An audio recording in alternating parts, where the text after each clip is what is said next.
বিসমিল্লাহির রহমানির রহিম। জৈনক ব্যক্তি থেকে বর্ণিত, তিনি বলেন, একদা আমরা কিছু ব্যবসায়ীর সাথে সমুদ্রে নৌকায় সফরে ছিলাম। হঠাৎ প্রচণ্ড সামুদ্রিক ঢেউ ও বাতাস আমাদের উপর আসলো। নৌকা ভীষণ হেলতে দুলতে লাগলো, ফলে আমরা খুব ভীত হয়ে পড়লাম। নৌকার এক প্রান্তে একজন লোক ছিলেন, তার পরিধানে ছিল একটি পশমি চাদর। একের পর এক ঢেউ নৌকাতে আঘাত হানতেছিল, এমনকি নৌকার ভিতরে পানি ঢুকতে লাগলো। এতে নৌকা ভারী হয়ে গেল। আমরা আমাদের জীবন ও সম্পদ থেকে নিরাশ হয়ে গেলাম। তখন ওই লোকটি নৌকা থেকে নেমে গেল এবং পানির ওপর দাঁড়িয়ে নামাজ পড়তে লাগলো। আমরা তাকে বললাম, হে আল্লাহর ওলি, আমাদের অবস্থা দেখুন। কিন্তু তিনি আমাদের দিকে ফিরে তাকালেন না। আমরা তাকে বললাম, সেই সত্তার শপথ যিনি আপনাকে তার ইবাদতের শক্তি দান করেছেন, আপনি আমাদের সাহায্য করুন এবং আমাদের অবস্থা প্রত্যক্ষ করুন। তখন তিনি আমাদের দিকে তাকালেন এবং বললেন, কি ব্যাপার? তিনি আমাদের যাবতীয় বিপদ সম্পর্কে অনবহিত ছিলেন। আমরা তাকে বললাম, আপনি কি নৌকার অবস্থা এবং ঢেউ ও তুফানের যে মুসিবতে নৌকা আক্রান্ত হয়েছে তা দেখেন নাই? তিনি আমাদেরকে বললেন, তোমরা আল্লাহর নৈকট্য অর্জন করো। আমরা তাকে বললাম, আমরা কিসের দ্বারা আল্লাহর নৈকট্য অর্জন করব? তিনি বললেন, দুনিয়ার ভালোবাসা বর্জনের ধারা। আমরা তাকে বললাম, আমরা অবশ্যই করেছি।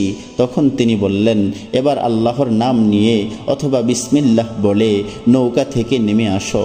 অতঃপর আমরা একের পর এক নৌকা থেকে পানির ওপর নেমে আসলাম এবং সকলে তার চারপাশে সমবেত হলাম। তখন আমরা পানির ওপর দাঁড়ানো ছিলাম। আমরা ছিলাম 200 অথবা তার কিছু অধিক লোক। অতঃপর নৌকাটি ডুবে গেল। নৌকার ভিতরের সমস্ত সম্পদ সহ তিনি আমাদের বললেন, দুনিয়ার ভীতি থেকে তোমরা নিরাপদ হয়ে গেছো, সুতরাং এখন তোমরা চলে যাও।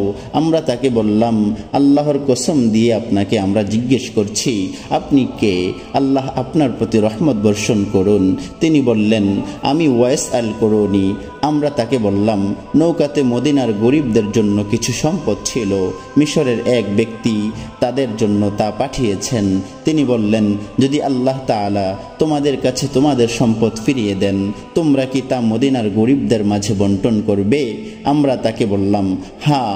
তখন তিনি পানির ওপর 2 রাকাত নামাজ পড়লেন, অতঃপর নিম্ন স্বরে দোয়া করলেন।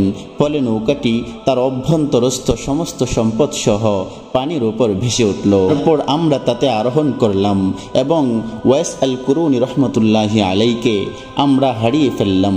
অতঃপর আমরা মদিনার দিকে সফর করলাম এবং আমরা আমাদের সম্পদ আমাদের ও মদিনাবাসীর মাঝে বন্টন করলাম। ফলে মদিনার কোনো ফকির বাকি থাকলো না। এ প্রিয় ভাই আমার, হে প্রিয় ভাই আমার, এ কারণেই এই পৃথিবীর ভিতরে জীবনের শুরু লগ্ন থেকে শেষ লগ্ন পর্যন্ত যতদিন বাঁচব আল্লাহ তাআলার উপরে ভরসা রাখব। মালিকের উপরে যদি আপনি আমি ভরসা রাখতে পারি, ইনশাআল্লাহ আমাদের জীবনে কোনো রকম বিপদ আসবে না। সমস্ত বিপদ থেকে মালিক আমাদেরকে উদ্ধার করবেন। এই কথাগুলো আমাদের বুঝার এবং এর উপরে আমল করার তৌফিক দান করুন। ওমা আলাইনা ইল্লাল বালাগ। আসসালামু আলাইকুম ওয়া রাহমাতুল্লাহি ওয়া বারাকাতুহু।